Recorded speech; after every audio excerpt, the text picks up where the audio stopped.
Welcome to Midlife Women Entrepreneurs, where you'll find real stories, practical strategies, and the mindset shifts you need for entrepreneurship.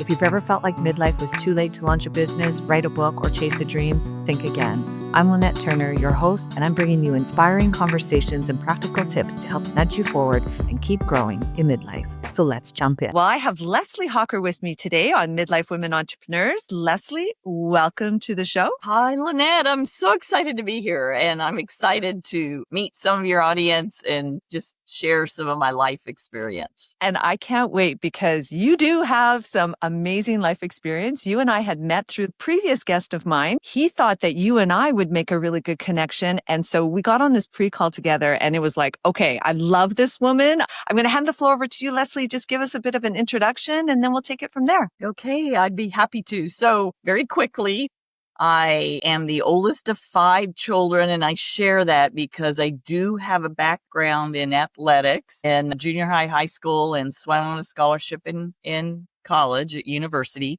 And the reason I bring up I'm the oldest of 5 is because my parents put us in swimming so they could keep us out of trouble. So, and did it work though? That's the question. It did work. We all love each other. We're all good humans. We're all working in our own way to make a difference. I'm actually working currently with my youngest sister and one of my brothers who's a neuroscientist and a biochemist. And then after I graduated, my degree was specific for the petroleum industry. So I have a business degree with engineering, geology, and law. And when I got to the executive level in my field, I looked around and I thought, this is fun now, but I don't want to be driving in this traffic and going to work in the dark and coming home in the dark and working weekends in my 50s. And the way I ended up being an entrepreneur was I wanted more choices in life. I wanted to travel.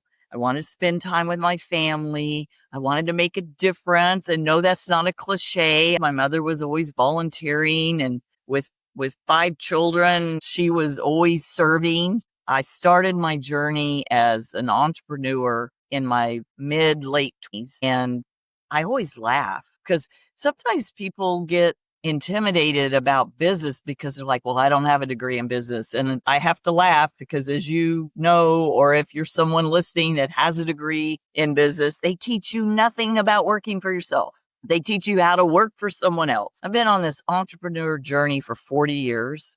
I gave my age away, but I like to say I started when I was 2, but I've been on this journey and it took like 7, 8, 10 years to really figure out what I was doing. You really had this phenomenal run in direct sales, right? Were you always in the same product? That's a great question. It didn't take me 10 years to get it going. It took me 10 years to figure out the elements of a legacy business that I could be with, that I could stay in, that I could be able to have the life I was looking for. So my very first company, I did hit one of the elements, which is unique products that no one can copy. I thought, well, if someone started a business, they must know what they're doing, right? Yeah. I never learned any different. That's like the furthest thing from the truth. Right. So that's where I learned that the ownership of a company in this space is very important. But the problem is, if you don't have the ownership of the company that understands our space, then you have a problem. I haven't been with the same company. It's not because of me. It's because the company let me down, the first one. So my very first company, I chose well as far as products go, but it was started by a doctor. They do not teach doctors how to run a business in medical school. I had no idea.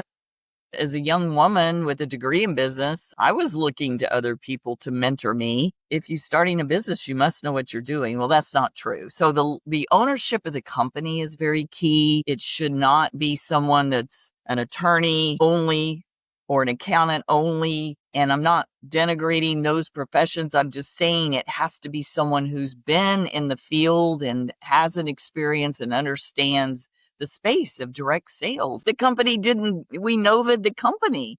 In other words, we grew it so big, product was so good, but the doctor didn't know how to manage or run a business. So he ended up closing. So here's the next fun example. So where I met my husband, Ron, and we're in business together was we helped launch the first ever high fiber diet cookie. And you might think, well, what's the big deal about that? But in the 90s, no one knew you needed fiber in your diet. And there was no food bars. There was nothing like that. And it just was like, imagine you could say to somebody, eat cookies and lose weight. All we were doing was eating fiber, drinking water, filling you up. And so you ate less. We grew that company over 3 years, but then you know what happened? We created the market and all the big box stores came in. As someone with a degree in business, I wasn't taught all these things. I wasn't taught about timing. I wasn't taught about unique products that no one could copy. Wasn't taught about the leadership of the company. I wasn't taught about finding people to mentor me and simple systems. I was just taught to work for someone else.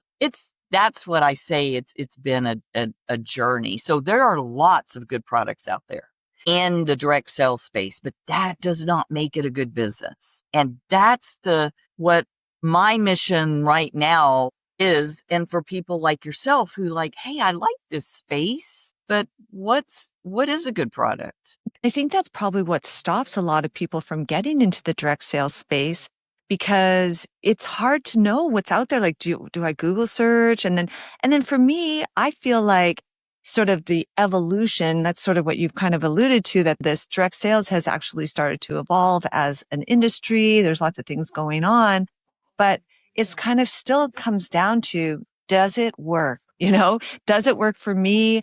I'm on my first month of it. I don't know if I actually am seeing a difference or if it's placebo, but I feel like I'm seeing a difference, and I'm taking my before and afters. And this company is called Neora. And I know you speak really highly of this company. And I've been on some of the webinars and the calls, and there's lots of really high energy. It's backed by science. There's obviously a clear understanding of the business model. I know that you're quite influential in the business as well. When we first talked, you said this is a really good way to create another source of income, some sort of passive income, and the whole concept of having multiple streams of income, which I think you're bang on. It doesn't have to be where, I'm going to go all in, try to make $10,000, $12,000, $20,000 a month. Hey, if I could just get 1,000 or 2,000, that pays for things. Like, it creates this freedom lifestyle that you're talking about. So my question is, if there was, obviously there is going to be a midlife woman listening to the podcast, but she's thinking it might be a little bit too late to try something new. How would I get started? What would you say to her? Well, it's never too late. So I am a student personal growth, of personal development, of working to be the best version of myself. And I will say, really, Lynette, success in any endeavor is about working to be a little bit better every day. And as far as someone getting started, become a product user, become a product of the product. And I'm saying that because what really works in this day and time are people authentically sharing the love marketing. Because I'm sharing products that I love with people that I love and care about. And it's either for them or it's not. I'm not married to the result. I am connected to helping people live their best, feel their best, have more energy. So really what I sell is confidence. I love it. Confidence in your being, confidence in how you feel, how you look. But it's never, first of all, there's never a good time to start. Yeah. I know that from decades of coaching people. And it's never too late. It's never too late to make a decision. Why do you think we got that way? Like, maybe the younger generation, my kids probably won't think, 55 is retirement or 65 is retirement. And then retirement looks like what? I think they will continue this sort of vein. But I think for women in our genre, our age category, we were brought up with that very stereotypical lifestyle. You did this, like you said, you go to school, you were supposed to work. Probably hit the glass ceiling at an early age. Thank God, right? I love what you just said there about become a lover of the product first, because then, which brings me to the next thing, I don't know how to sell. I don't want to sound salesy. I don't want to put too much pressure. And that could have been the way that direct sales was a long time ago, but it's not like that anymore. You're really sort of preaching to the choir almost, like you're going out there and you're saying, I love this product. Like, you have a particular product that was just launched in Neora, which is the new there you go. You're showing it right now. It's the future. So tell us about this. Well, so 15 years ago, my husband and I were asked to help launch a company. We actually had decided, you'll laugh, because we were looking for something that we could do online e-commerce, because this was 2011. That's how rapidly things have changed. And one of the founder of the company is the author of the book, The Slight Edge, which I highly recommend to anyone. It's a New York Times bestseller. It's about the philosophy of life and business. But he said, I'm going to launch a company that takes the gotchas out of the direct sales space, and we're going to have unique products that can't be copied. And I knew his track record in this space. I knew that his life philosophy was to helping people be the best they could be. And I resonate with that. I resonate with helping people have more choices in life. That was what I wanted. So the simple answer, going back a moment to what I wanted, was more choices in life. I gave myself more choices in life. Then I thought, well, I can do this for my family. I can do this for people I love, people I care about. Let's just give the world more choices in life. And some people want more choices and some don't. We launched with one product and did 100 million our first full year with one product, because we disrupted the crowded space of night creams, because we did something that you may have experienced as a woman. And that is, they want to sell you skincare for your 20s and your 30s and your 40s and your 50s and your 60s. It's like, and then it's oily skin, dry skin. Oh, I have combination skin. What do I do? It's exhausting. So this works on discoloration. So I was a lifeguard and a swimmer. I had a ton. I'm not wearing foundation. I actually was like, man, I should have put on more blush. Yes, I look so like one color. But we launched with a night cream that works on every underlying cause of aging. And when you're talking about, and I am going to get to the new baby, but when you're talking about direct sales, you're talking about relationship marketing, share the love marketing. Decades ago, when I first started, there was no online. And that's what the perception of people is, because people did hard sell you, join the business, get these products. You have to have inventory, all that stuff. And then what happens to a lot of companies, they get so many products that they lose their identity. And we originally were known as the night cream company, and then we became known for nothing, because we are 360 degrees of holistic anti-aging. I mean, wellness meets weight management, hair. So I'm one of those people that figured out a few years ago that no amount of good skincare, diet, or exercise prevents gravity. And so I was starting to experience the droopy dog look. And I had really loose skin under my eyes, even though I don't have many wrinkles because of the night and day cream. And so we're very blessed, because the head of our product development is the former head of L'Oreal Global Product Development. She came to us about 3 years ago and started working on this formula that's a topical, natural alternative to Botox and fillers. So we call this the future filler. It's an elixir. So it's simple. You just twist the bottom open and you just use 2 pumps. You need a night cream and a day cream on top of it. So why not use... that comes as a threesome almost. And the best threesome you'll have. Yeah. Okay. So for those of you using Botox, you can use this as like insurance. For those of you that have never wanted to use it like me, Botox builds a collagen in your skin, Lynette, over multiple months and multiple uses by 65%. And then microneedling, yeah, that's a mouthful. Say that 4 times. Microneedling, which is painful and expensive, builds it about 400%, the collagen. This, in 30 days, over 1,200%. It builds the Yeah. collagen in your skin. And I bring that up because my before and after photos, I just want to show this is what really bugged me was the under eye area. And it's so obvious. Let me see. It's so obvious when you look at this photo, and I think you'll be able to see it. Right. Yeah, yeah, yeah. So for everybody that maybe just is listening to the podcast, there's been an incredible difference of like, because as we get older, we lose the collagen underneath our eyes and we start to get dark circles and a little bit sunken in, and Leslie, I will say to you for sure, I know I'm seeing a difference and it's only been 30 days.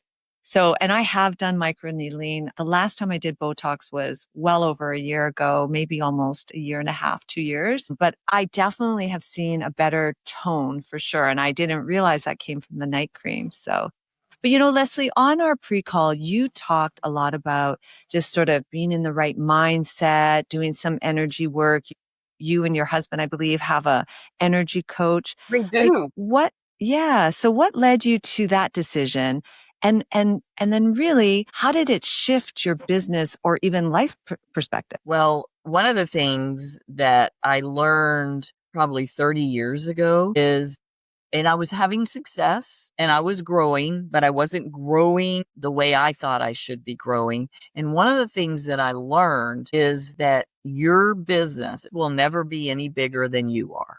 So this is why I help work to coach, especially women where we tend to be hard on ourselves. Maybe you're a recovering perfectionist like myself, but you got to be, kinder to yourself because it's a journey of learning and growing and being a little bit better. So that was a lesson that I learned from my days as an athlete was that because I competed against myself.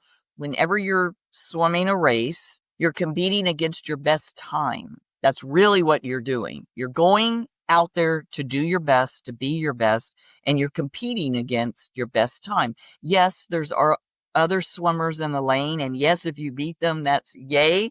But even if you don't win the race, if you beat your best time, you won. That's such a good way. Yeah. So are you a little bit better than you were yesterday? And are you growing? Are you learning? Are you growing? Are you a little bit better? And because comparison is the thief of joy, Lynette. And I work on myself to I know we all see people that we know, oh, we're so much smarter than they are. Why don't I have what they have? That's not it. It's we all have a different journey and you don't know someone else's journey. You don't know how many times they fell down and got back up. So I think really I call this entrepreneur journey, this life journey. I feel I'm successful as long as I'm failing forward. Yeah, that's good. So, okay, so you talk a little bit about mentorship, and that's why it's so important to have mentorship.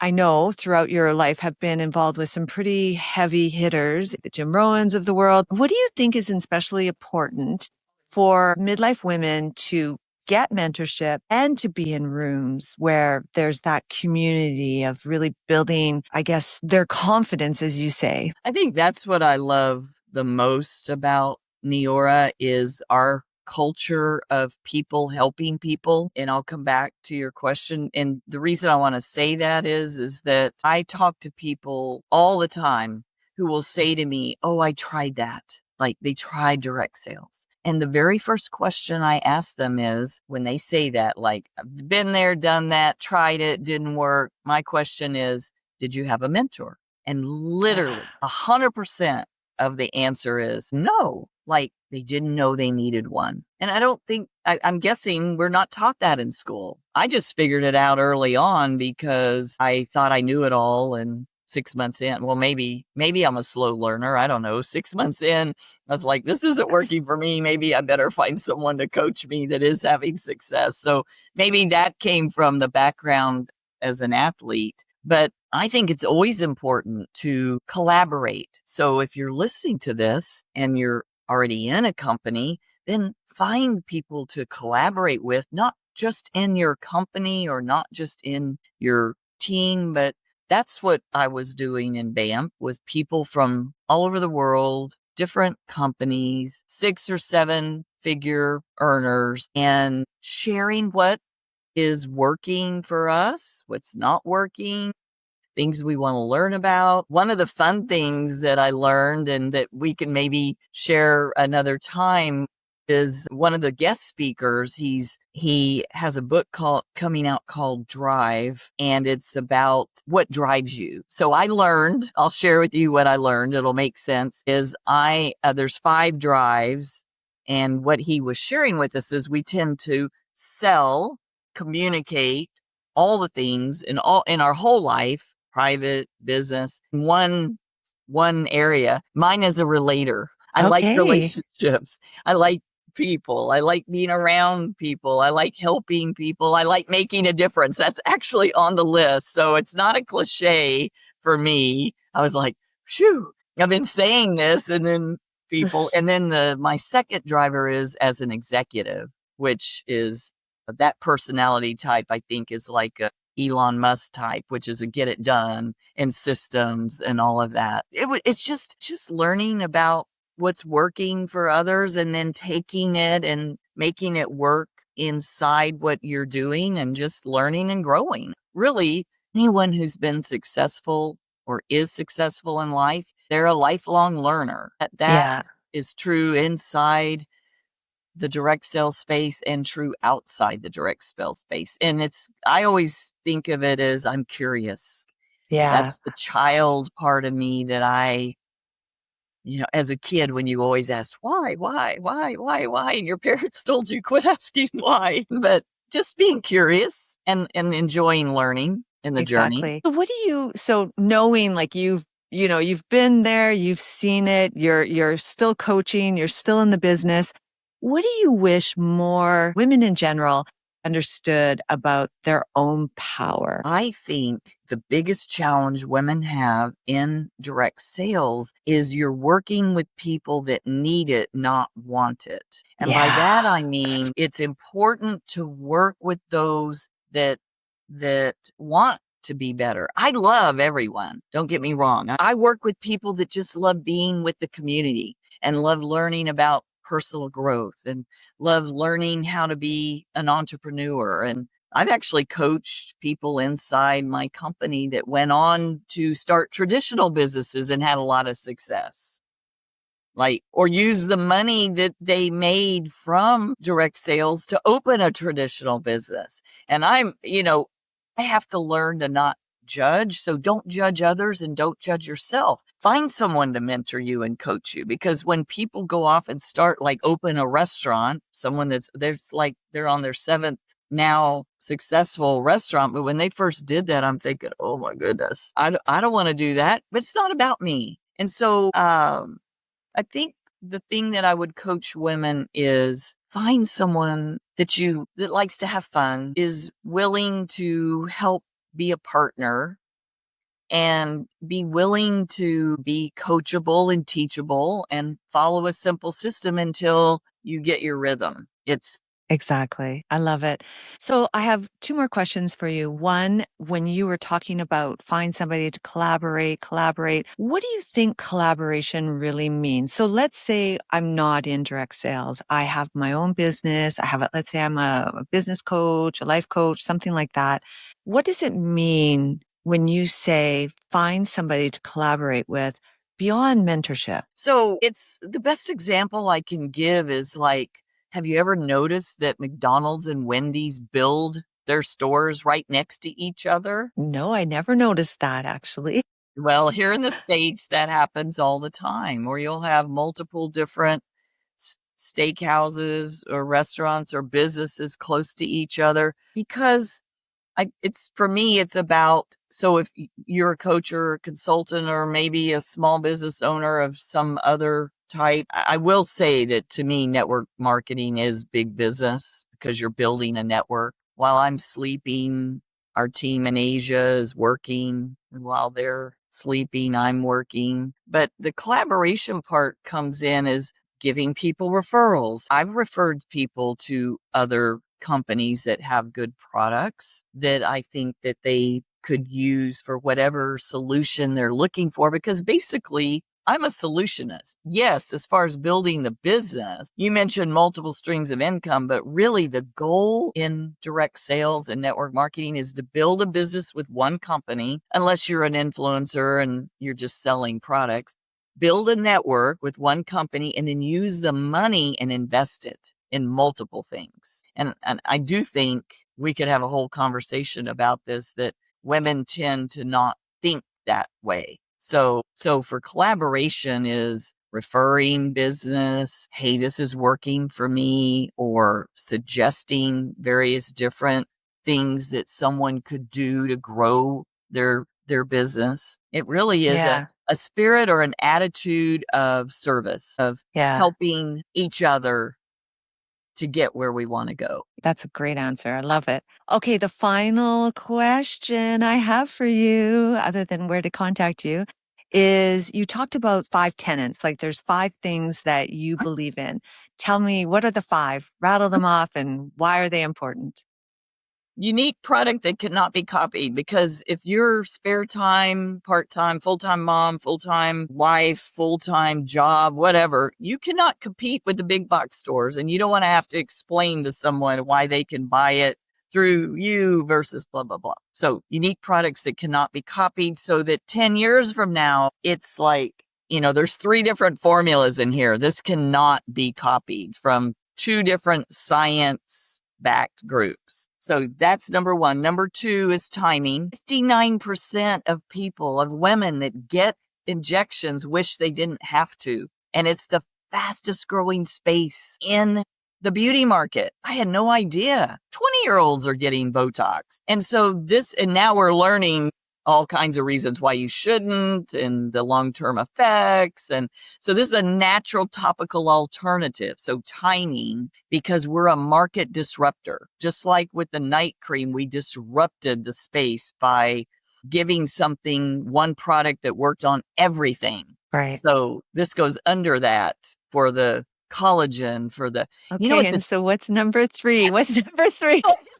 I have to tell you, this is trains your skin to lift and fill and plump itself. So if you want more info on how crazy a statement that is, the 40 muscles in your face, that's why it's lifting, contact me. Okay, number 3, and there's no certain order, but number 3 is the executive, the leadership of the company, the ownership of the company. Number 4 is simple systems that busy people that anyone can do. And number 5 is having someone to mentor you, like me, like you. Yeah. I mean, it's the mentorship. It's the culture of people. It's the community and the culture of people helping people. But amazing. I know. I can't wait. I mean, I'm so excited for the next 60 days, because I know it's sort of the photos and science back all sort of say 90 days. But yeah, I mean, when you can see progress along the way, it's even better. But see, that's why it works, because I'm a product. I'm a product of the product. Yeah. I look my best. I feel my best. I have energy. Yeah. I know I'm making a difference in the lives of other women. So and that you can say it honestly and authentically and truthfully, which is also a huge thing in this day and age when you're being scammed every time you look at your Instagram feed. Yeah. Leslie, where can people find you? Well, the easiest place is to go to lesliehocker.com, and you just fill out your info, and I'll send you a freebie. We didn't even talk about it. I'll send you my affirmation deck, some suggested daily affirmations. And I'm also on Instagram as Leslie_Hocker. And I'm on Facebook, which is, my age, that's kind of been my preferred, as Leslie Hocker. And I've got a pink top on, so you can find me in a pink top. And then I'm also on LinkedIn. Leslie, you are wonderful. I love you. I've been enjoying the journey so far. It's just been a short little journey so far, but I'm really looking forward to continuing on with you. And thank you for being a guest today and sharing all of your wisdom. Thank you. It's been my pleasure, Lynette. And I'm looking forward to many years of working and playing together. Sounds great. Hey, it's Lynette. Thanks for listening today. Please like and subscribe. And if there's somebody out there that you think could benefit from the episode, give it a share. Midlife is your time, so go get it.